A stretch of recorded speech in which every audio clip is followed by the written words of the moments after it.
প্রথমে দুটো দেশলাই কাঠির বাক্স নিলাম।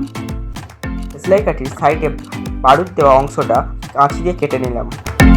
একটি সাইকেলের চাবির রিং নিলাম।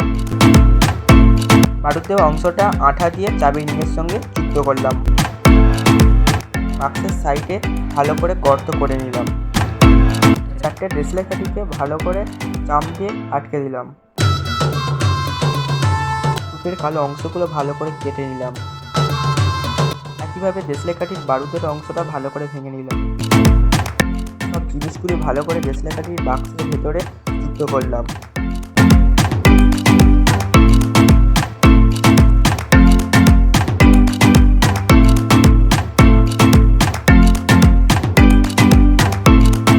ফাইনালি আমাদের স্মোক গ্রানাইট রেডি।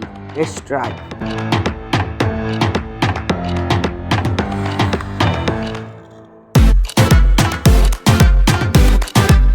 যদি ভালো লেগে থাকে তাহলে সাবস্ক্রাইব করে আমাদের চ্যানেলের পাশে থাকবেন।